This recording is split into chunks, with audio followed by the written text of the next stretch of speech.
네, 5월 18일부터의 통합과학 생물 수업이에요. 출석 댓글 달고 오셨죠? 네, 바로 수업 시작하도록 하겠습니다. 네, 우리가 지난 시간에 원핵세포와 진핵세포의 특징 알아보고 우리가 뉴런 수업을 배웠는데 오늘부터는 다시 연결해서 이 세포들의 세포 소기관에 대해서 배워보도록 하겠습니다. 지난 시간에 학습 패턴 표고요. 다시 한번 확인하시고 다음으로 바로 진행할게요.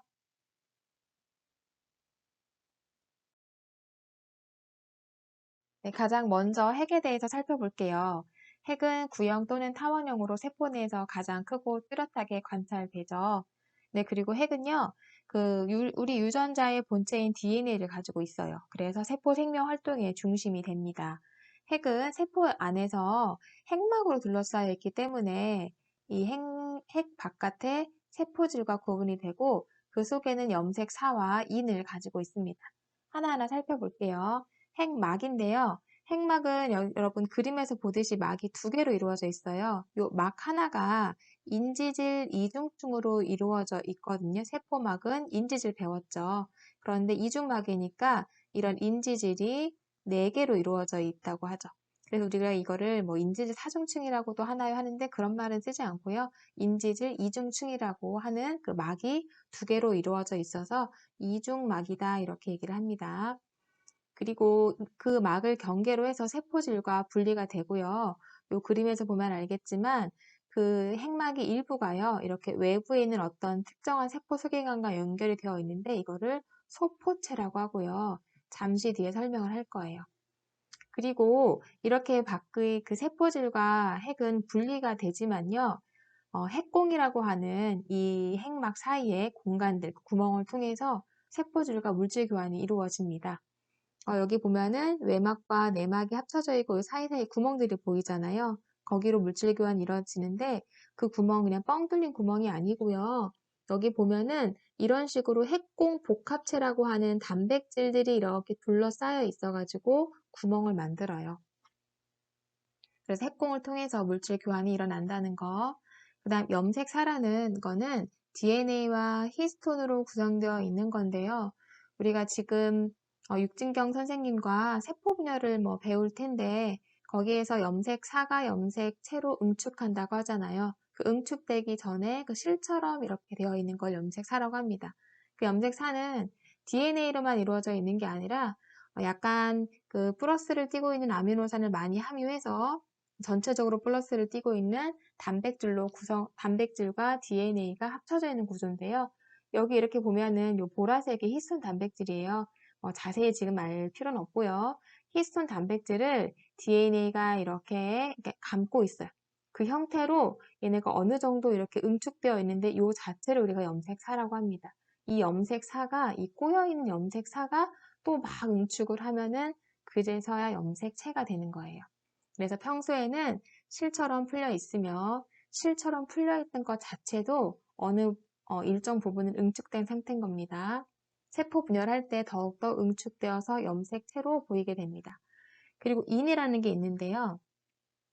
이렇게 우리가 광학현미경으로 자세히 보면 볼 수가 있는데 이는 여러분이 여기서도 봐도 알겠지만 정확하게 구획이 막 나눠져 있는 게 아니에요. 왜냐면은 막으로 되어 있지 않거든요.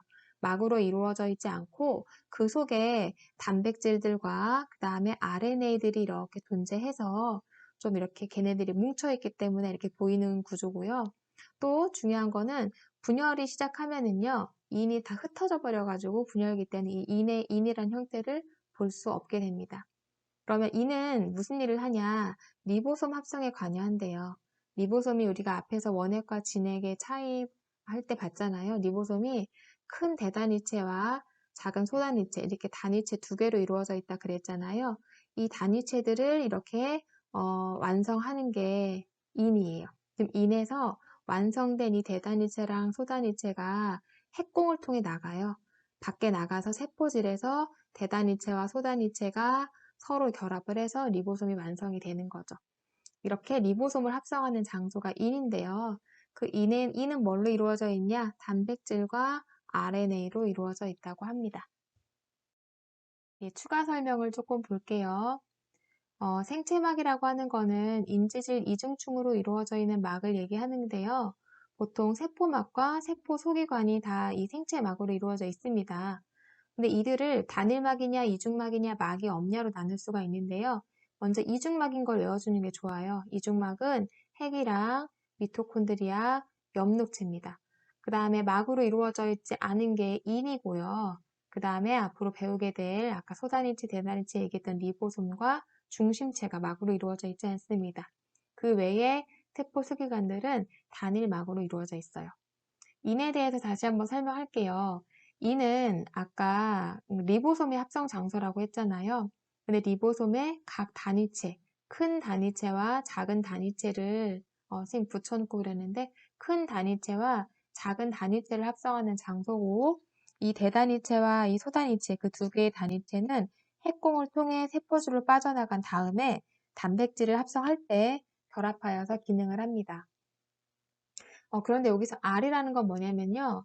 우리가 RNA 종류가 앞으로 배울 건데 rRNA와 mRNA, 메신저 RNA와 그 다음에 tRNA라고 하는 게 있어요. 지금은 우리가 rRNA만 봅시다. 여기서의 R은 리보솜의 R이에요. 즉, 리보솜이 뭘로 이루어져 있냐면요. 리보솜이 RNA와 단백질로 이루어져 있어요. 근데 그 RNA를 리보솜을 구성하는 RNA다. 그래서 rRNA라고 하는 거예요. 그럼 여러분, 리보솜을 만드는 인에서는요, 뭘 만드냐? rRNA를 만드는 거예요. 그런 다음에 이 rRNA랑 단백질을 결합해서 각 단위체를 만드는 거죠. 그러면 선생님, 이 단백질은 어디서 만듭니까? 단백질은 인에서 만드는 게 아니라 세포질에서 합성이 돼요. 누가 만드냐? 리보솜이 만들어요. 헷갈리지 않죠? 리보솜에서 세포질을 리보솜에서 합성된 후에 핵공을 통해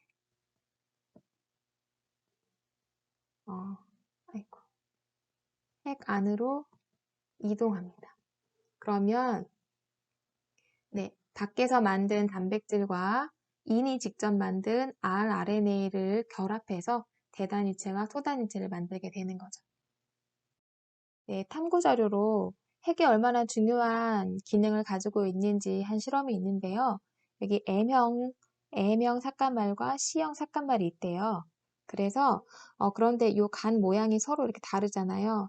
그 다른 이유가 자루 때문인지 아니면 핵을 포함하고 있는 헛뿌리 때문인지 알기 위해서 서로 이렇게 헛뿌리 부분을 서로 이렇게 바꿔치기를 했어요.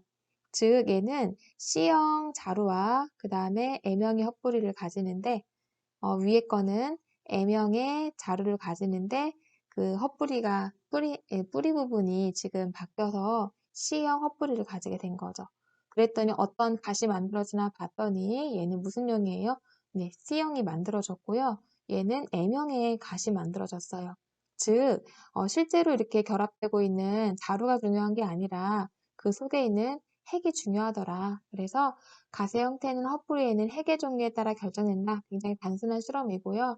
그만큼 핵이 중요한 역할을 한다. 이것을 보여주는 실험입니다. 네, 우리가 에너지 대사 기관, 엽록체와 미토콘드리아에 대해서 알아볼게요. 일단 엽록체는요, 광합성이 일어나는 장소입니다. 그렇기 때문에 식물에만 존재할 거고요. 이중막으로 이루어져 있어요.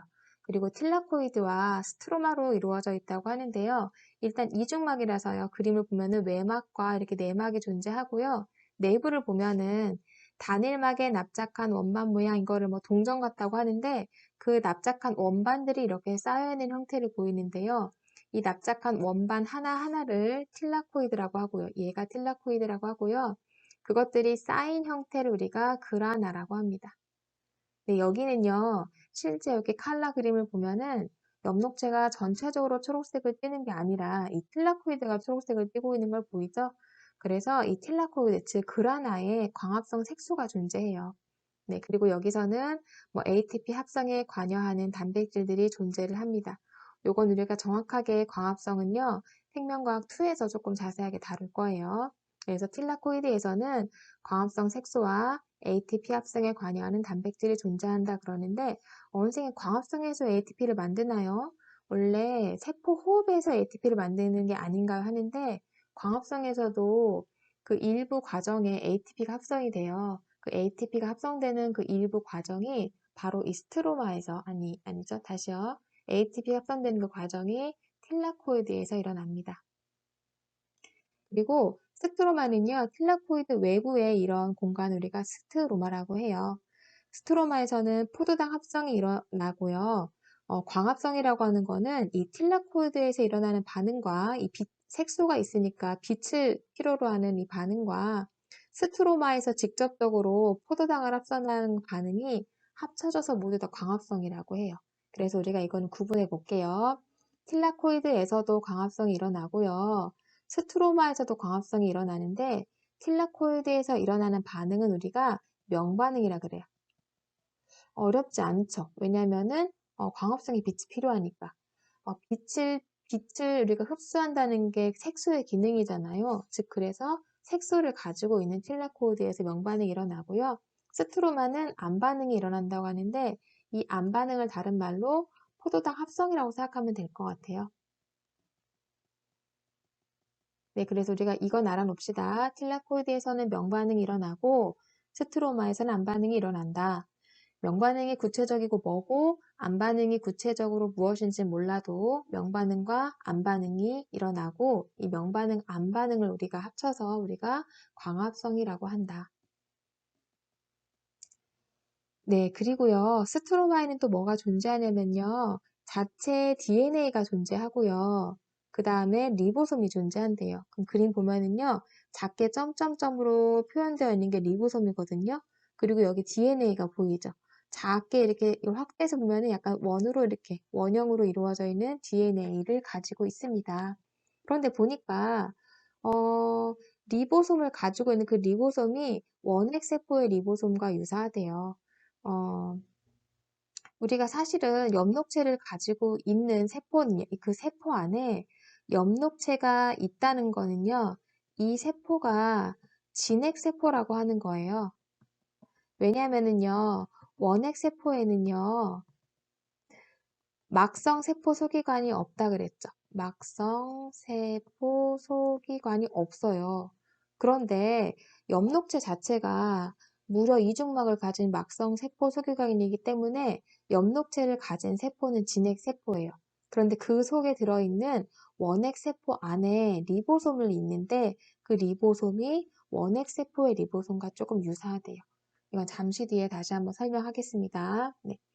그 다음에 미토콘드리아는요, 에너지를 만들어내는 세포 소기관이라는 것은 여러분들 알고 있을 거고요. 그렇기 때문에 에너지를 필요로 하는 세포, 굉장히 우리 몸에서 많은 일을 하는 간세포나 근육세포에서 많이 존재합니다.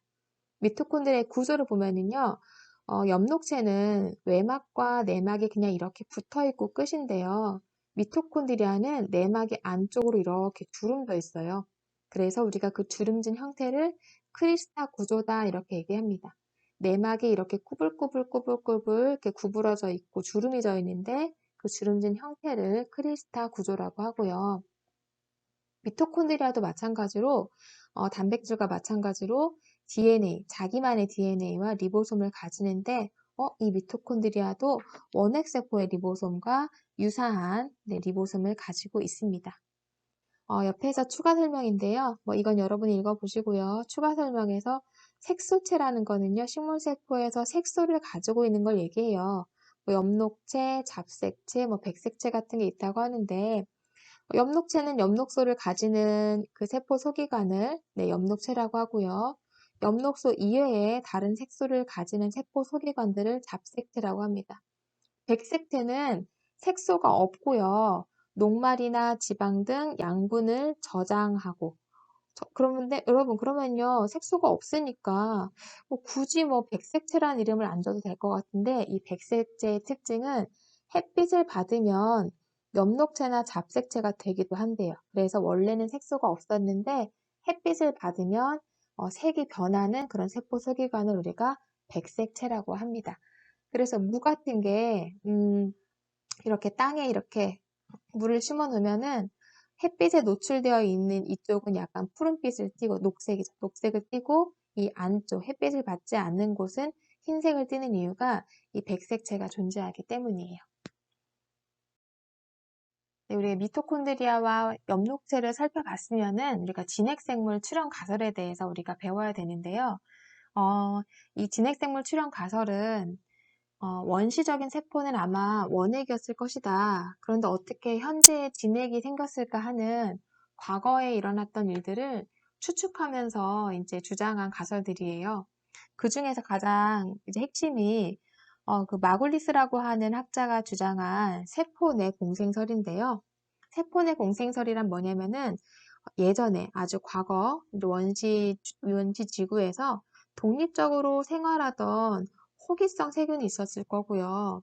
광합성 세균이 있었을 거예요. 근데 그 세균들이 어떤 원시 세포에 들어가서 같이 공생을 하다가 이 호기성 세균은 미토콘드리아로 광합성 세균은 엽록체로 분화되었다는 그런 가설입니다. 이 세포 내 공생설의 증거로는요. 아까 우리가 학습할 때 미토콘드리아와 여기 엽록체도 빠졌네요.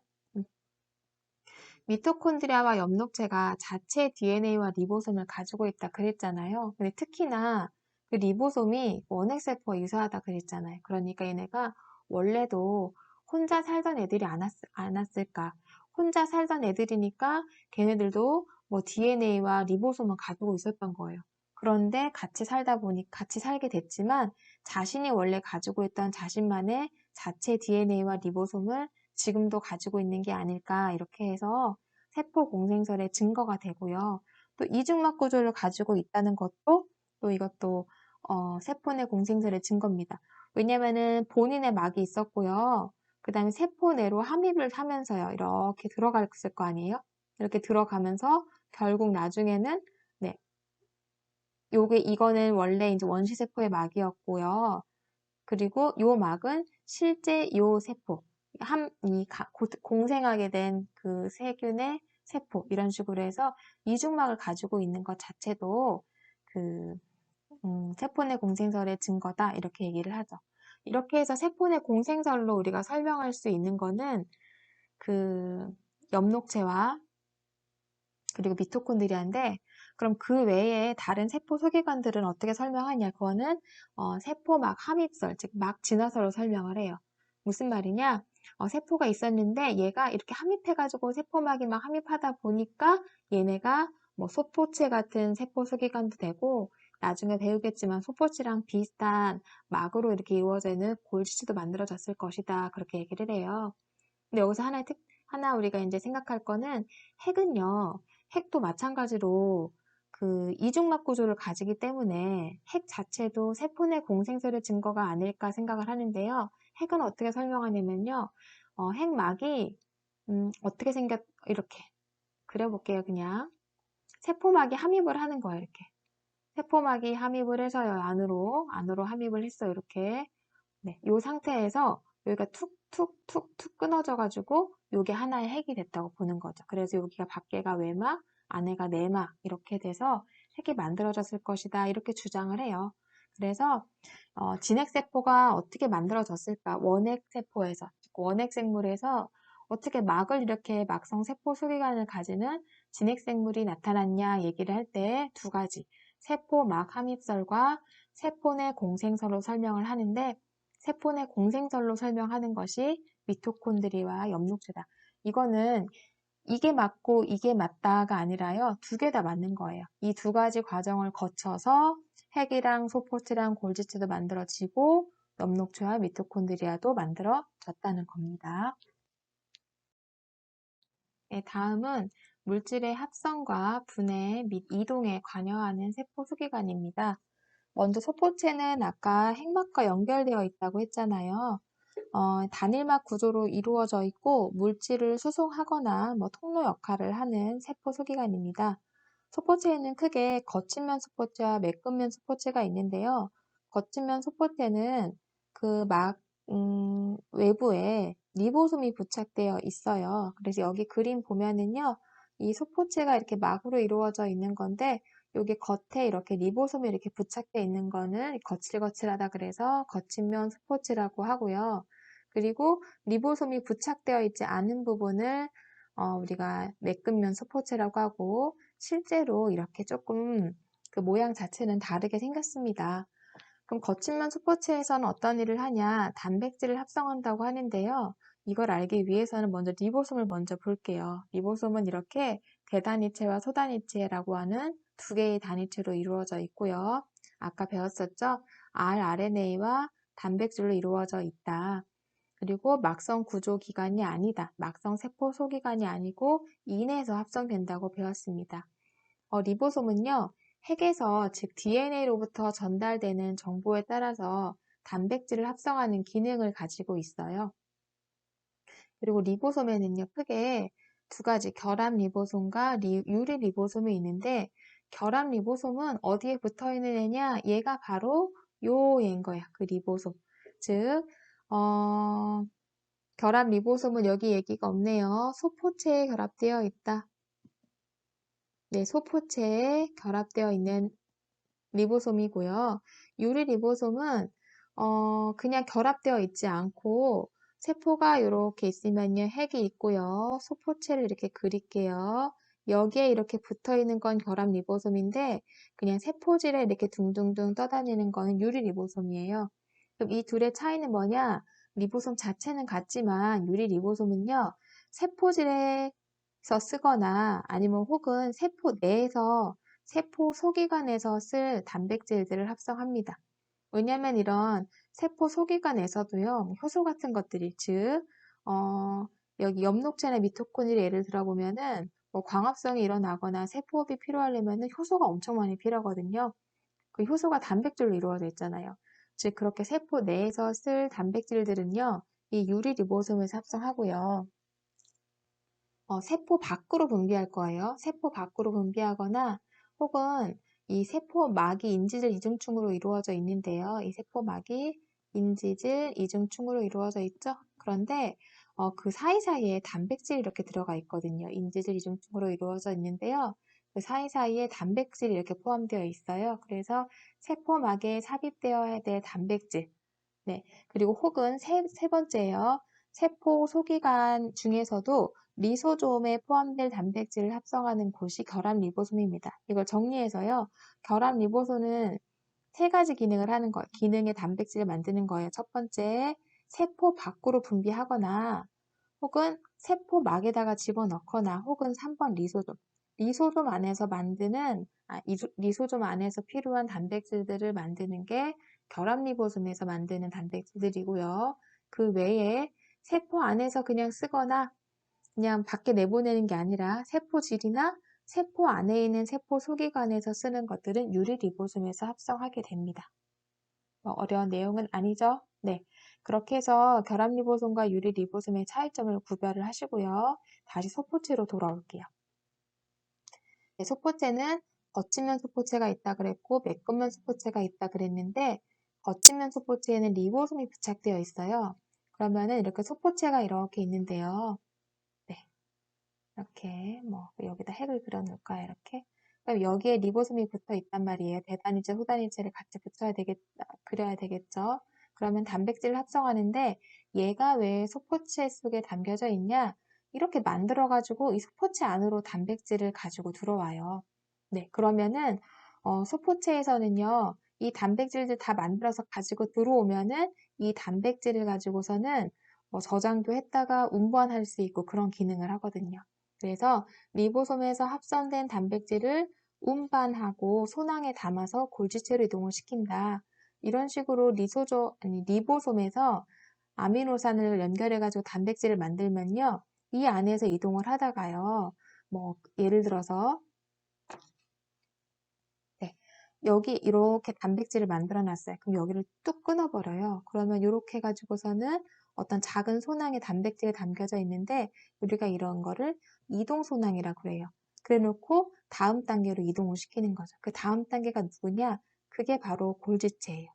그래서 소포체 다음에 골지체라 그래서 얘는 이제 막이 연결되어 있는 게 아니라 하나하나씩 이렇게 얇은 막들이 이렇게 쌓여져 있는 형태로 되어 있는데 여기에다가 골지체에다가 단백질을 이렇게 전달하는 역할을 하게 됩니다. 그러면은 이렇게 전달된 단백질은 어떻게 되냐? 골지체는 단일막이고 시스터나 혹은 시스테나라고 하는데요. 시스테나가 무슨 구조냐면은 이 주머니들이 겹쳐 있는 구조예요. 그래서 우리가 시스테나라고 하거든요. 이 시스테나들이 겹쳐 있어요.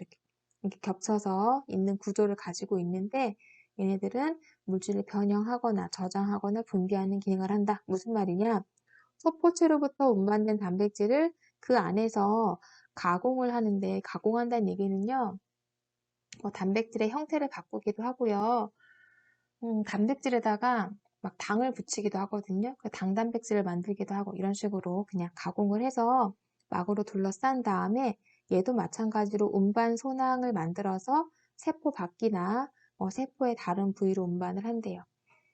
이렇게 이동소낭에서 골지체로 가면은요, 이 막과 이 막이 합쳐져 가지고 아미노산이 여기로 오게 돼요. 그러면은요, 이 골지체가 여기를 툭 끊어버려요, 또. 그러면 또 이런 이동소낭이 되는 거야. 그런 식으로 이동을 하고, 이동을 하고, 이동을 해서 결국 마지막 골지체에서 나온 이 이동소낭은요, 나중에 이게 세포라고 하면은 세포 밖으로 보내기도 하고, 혹은 세포막에 이렇게 함입시키기도 하고, 혹은 뭐 리소좀에 보내기도 하고 이런 식으로 그 역할을 하게 됩니다.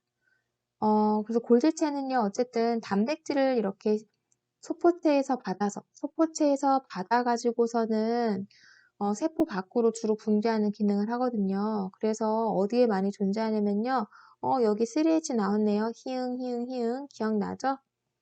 효소 호르몬 항체, 즉 단백질들을 분비하는 세포에 많이 존재하게 돼요. 밖으로 분비를 해야 되니까. 그렇게 해서 지금 우리가 단백질의 이동까지 좀 보게 됐고요. 여기 매끈면 소포체를 보면은요. 매끈면 소포체는 여기서 아까 봤던 것처럼 리보솜이 붙어 있지 않아요. 그래서 매끈면이라고 하고요. 매끈면 소포체의 기능은 여기 이렇게 3가지가 있네요. 네 가지예요, 사실은 여러분. 1번, 지질의 합성 관여한대요. 단백질 합성이 아니라 지질 합성에 관여하고 2번 탄수화물 대사에 관여하고 3번 해독작용을 하고 4번 칼슘의 저장까지. 여러분 이거는 4개를 외워줬으면 좋겠어요. 지질 합성은 그냥 매끈면 소포체에서 지질을 합성한다. 이렇게 그냥 외워주시면 되고요. 그리고 그 탄수화물 대사는요, 우리가 나중에 해당 과정이라고 하는 생투에서 배우게 되는데, 그 과정을 알아야 되기 때문에 그냥 탄수화물 대사에 그냥 관여한다. 이거를 그냥 암기하도록 합시다. 해독작용은요, 이게 주로 간에서 해독작용을 한다고 하잖아요. 이 간에 매끈면 소포체가 많이 존재해서 그 속에서 약물을 해독하는 역할을 해요. 그래서 우리가 약물을 많이 먹으면 내성이 커진다고 하잖아요. 그 이유가 이제 약물을 많이 섭취하다 보면은 그 약물의 독성을 해독하는 게 매끈면 소포체이기 때문에 간의 매끈면 소포체가 훨씬 더 발달하게 돼요.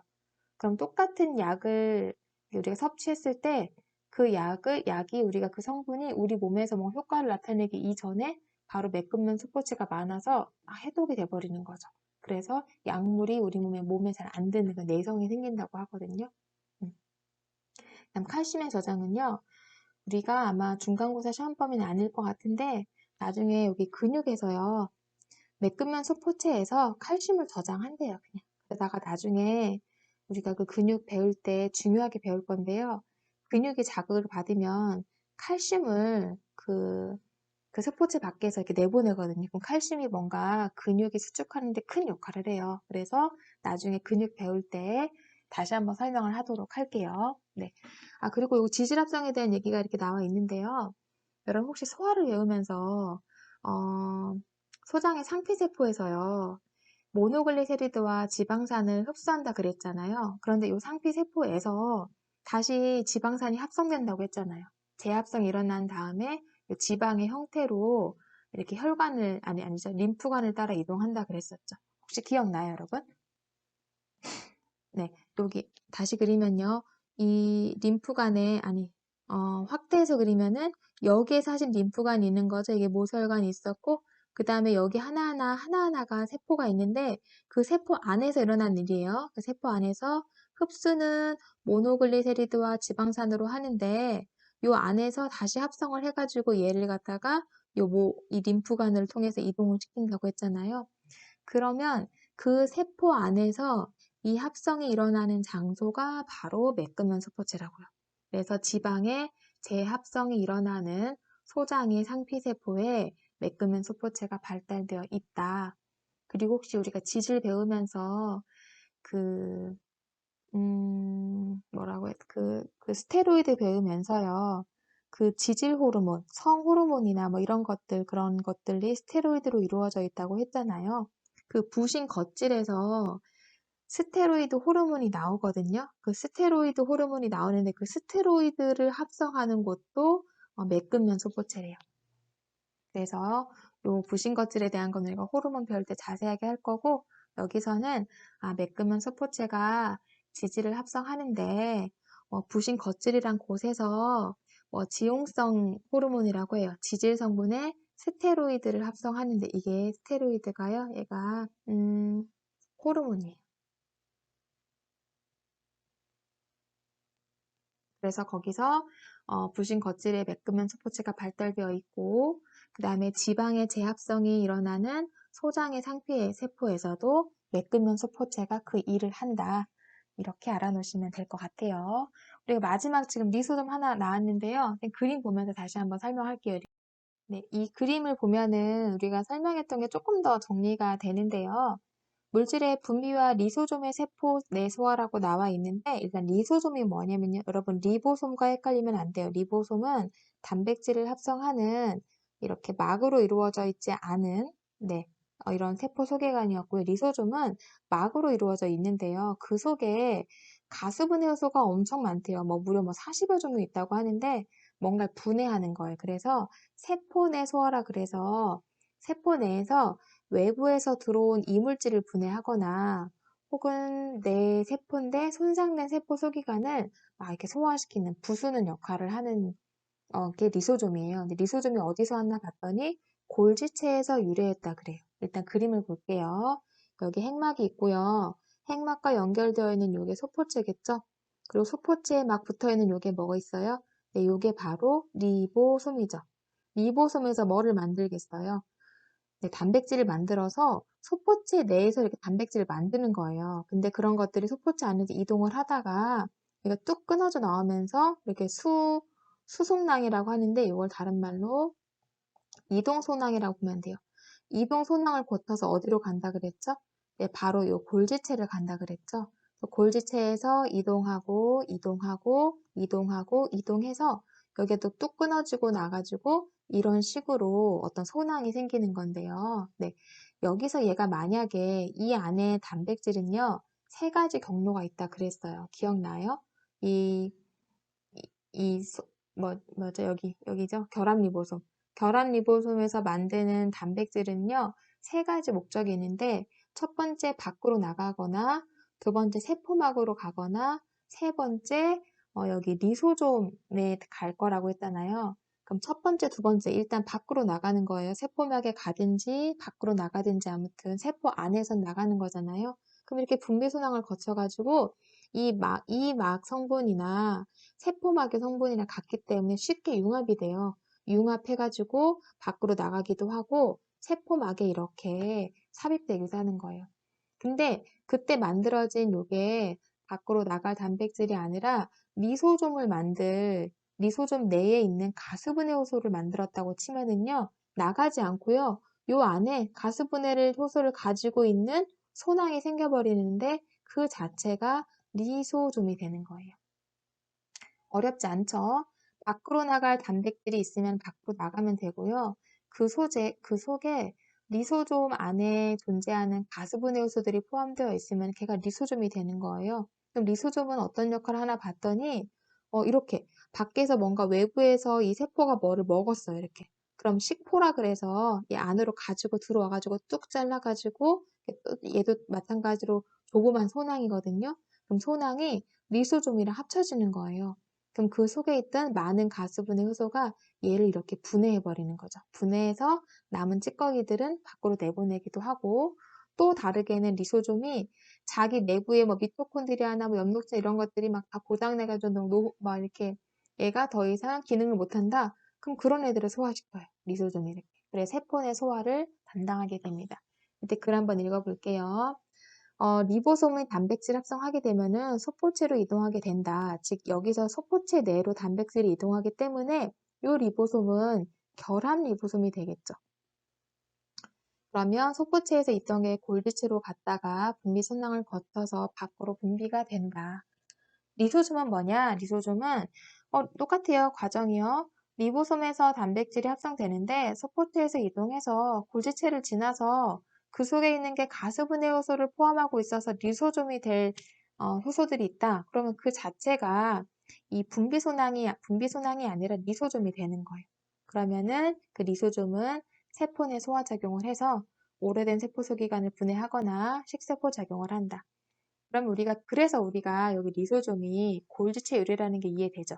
그 골지체에서 딱 끊어져 나온 이 자체가 리소솜이기 때문에 이 리소솜의 그 유래를 골지체라고 합니다. 네, 그 다음은 액포입니다. 액포는 리소솜과 비슷하게 단일막으로 이루어져 있는데요.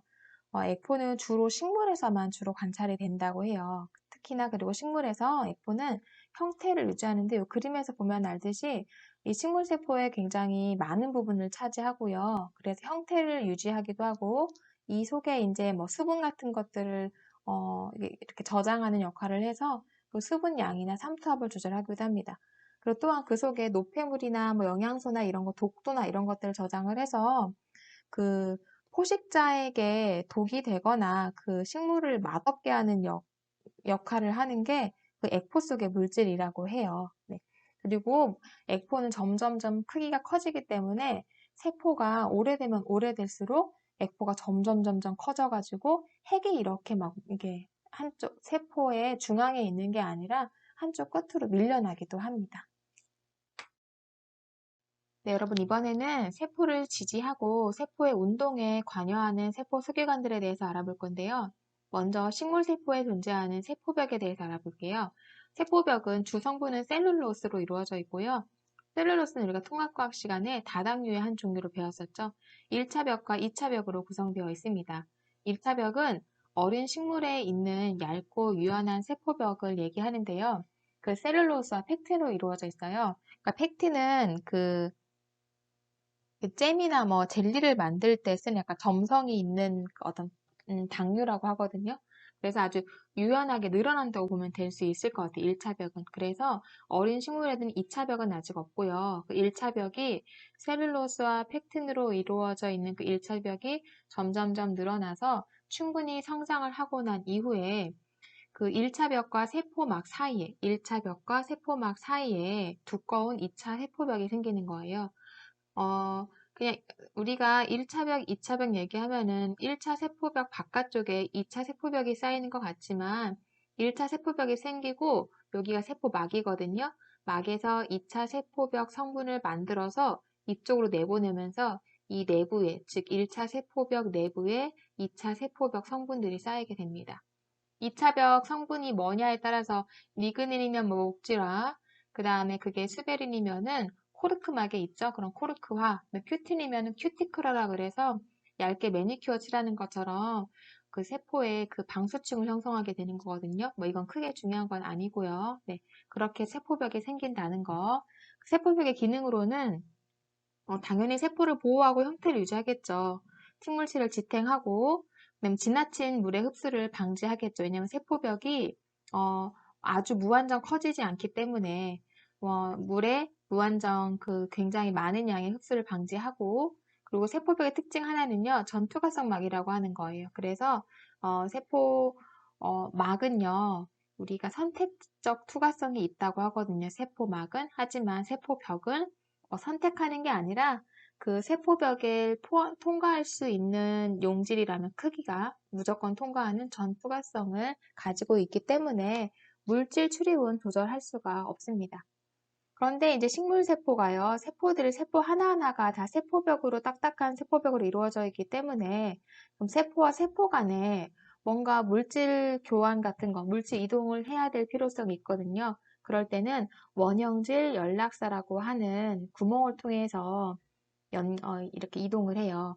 여기 보면 원형질 연락사가 이 세포벽은 요 사이인데 이렇게 여기 통로가 보이죠. 그래서 이제 이렇게 이쪽 세포에서 이쪽 세포로 이동할 수 있는 원형질 연락사라는 게 식물에는 존재합니다. 읽어볼게요. 식물세포의 세포벽을 관통하는 세포질의 통로로 식물세포에서 서로 이웃한 세포끼리 물질이 직접 이동하도록 한다. 원형질 연락사가 필요한 이유는 식물세포는 세포벽을 가지고 있기 때문인 거죠. 그러면 이제 세포 지지의 또 다른 세포 지지를 하는 가장 또 중요한 역할을 하는 그 세포 골격에 대해서 알아보도록 하겠습니다. 세포 골격에는요, 미세소관, 중간섬유, 그 다음 미세섬유가 있대요. 우리가 앞에서 원액, 진액 비교하는 표에서도 본 적이 있었죠. 이 세 가지 골격들이 그 진액생물에만 존재한다고 했었죠. 가장 그 직경이 큰 걸로는 미세소관이 있는데요. 미세소관은 이게 사실 여러분 어려운 게 아니라 그냥 단순히 우리가 외워야 될 그 새로운 개념들이 많은 것 뿐이에요. 튜블린 일항체라 그래서 이 튜블린 단백질인데 얘가 혼자 존재하는 게 아니라 두 개로 존재해요. 그래서 하나를 뭐 알파, 베타라고 하거든요. 요게 튜블린 일항체가 또 쌓이고 또 쌓이고 또 쌓이는데 이렇게 나선 형태로 계속 이렇게 쌓이는 거죠. 이렇게. 그렇게 해서 만들어지는 게 밀소관이고 당연히 중심부가 이렇게 뻥 뚫려 있는 구조를 이루게 되겠죠. 세포 골격 중에 가장 두껍고요. 세포 형태를 유지하고요. 얘는 세포 내 소기관이나 소낭이나 염색체의 이동에 관여한대요. 이동에. 무슨 말이냐? 우리가 엽록체도요, 어디에 고정되어 있는 게 아니라 엽록체도요, 다 세포 내에서 이렇게 이동을 하거든요. 이동을 할 때 그냥 둥둥둥 떠서 이동하는 게 아니라 그런 세포 소기관이나 작은 소낭들이 이렇게 미세소관 위에서 얘를 또 이제 이동시켜주는 이동 단백질이 있거든요. 이동 단백질에 의해서 이렇게 이동을 합니다. 얘가 즉 소낭이나 뭐 세포 소기관이 이동하는 그 길이 바로 미세 소관이 되는 거예요. 그래서 이동에 관여한다는 거. 또 중요한 거, 선모나 편모나 중심체, 방추사를 구성한다는 것도 중요합니다. 그리고 중심 립을 형성한다는 것도 중요한데요. 이거는 잠시 뒤에 다 살펴볼 거예요. 이거 하나하나 다. 중간 섬유는요, 이렇게 튜블린 일항체 이런 식으로 딱 하나가 정해져 있는 게 아니라 세포의 종류에 따라 각기 다른 성분이래요. 상피세포에는 케라틴을 주성분으로 하는 중간 섬유가 존재하고요. 핵에는 이제 핵라민이란 중간 섬유가 존재하고 신경세포에는 또 신경필라멘트라고 하는 그 중간 섬유가 존재합니다. 각각 성분이 달라서 그 각 세포마다 존재하는 중간 섬유가 다른 거예요. 그래서 이 중간 섬유는 이 그림을 보니까 여러 개의 끈을 꼬아서 만든 밧줄처럼 생겼고 뭐 이런 크기들 자체 뭐 절대값을 알 필요는 없고요. 비교만 하면 될 것 같아요. 이들은 세포의 형태나 뭐 견고함을 유지해 준다 이렇게 얘기를 하는데요. 여기 핵의 위치를 고정한다고 이렇게 얘기되어 있는 거는 왜냐면 핵 때문에 그래. 이 핵라민 때문에. 핵라민이 핵이 이렇게 세포 안에 핵이 존재하면은 그 안쪽에서 핵의 형태를 이렇게 유지하게끔 이렇게 안쪽 막을 이렇게 지지하고 있다고 보면 되거든요. 핵막을. 그래서 핵의 위치 조정에 중간 섬유가 관여한다 이렇게 얘기를 합니다. 미세 섬유는요. 가장 가늘어요. 그리고 세포막 바로 안쪽에 퍼져 있다고 하는데 미세 섬유가 세포막 안쪽으로 이렇게 퍼져 있어요. 이렇게. 네. 그리고 나중에 우리가 근육을 배우면 알 텐데요. 근육의 수축에 관여하고요. 그리고 근육의 수축과 이완 운동. 근육의 수축과 이완 운동에 관여를 하고요. 그 다음에 아메바의 위족 운동에 관여한다. 여기서 위족 운동이라고 하는 가짜 다리라 그래서 아메바가 이렇게 쑥 늘어나가지고서는 이렇게 그런 다음에 얘를 딱 끌어당겨가지고 이동을 하잖아요. 이렇게. 그리고 내가 이쪽으로 이동하고 싶다 그러면은 이쪽으로 갖다 발을 쑥 내밀어가지고 또 이쪽으로 끌어당겨서 이동하는 것처럼 이런 걸 우리가 이 원형질 우리가 세포질이라고 생각하면 되거든요. 그냥. 그 원형질이 이렇게 막 젤리처럼 이렇게 이동한다. 이렇게 해서 원형질 유동이란 말을 쓰는데 거기에 관여하는 게 미세섬유고 세포질 분열 함입할 때 이거는요. 우리가 세포 분열할 때 배웠나요? 배우고 있나요? 네, 동물 세포는 그 세포판 형성이 아니라 중간에 이제 세포질을 함입하잖아요. 세포질 함입할 때 이게 수축환을 이룬다고 하거든요. 수축환에 의해서 이 세포가 나뉘는데 세포질 분열을 하는데 그때 그 수축환 성분이 미세섬유입니다. 안 배웠으면 나중에 배울 때 이걸 기억하면 되고요. 배운 학생들은 수축환이 미세섬유구나 이렇게 알아두면 될 것 같아요. 그래서 각각이 하는 기능들이 조금씩 다른데요. 저 뒤에서 우리가 그 미세소관을 조금 더 다루게 될 거예요. 뒤에 한번 살펴볼게요. 네, 여기 중심체는요, 우리가 세포 분열할 때 배웠었죠. 세포에서 중심체도 이렇게 복제가 되어서 왜 이렇게 표현을 하나요?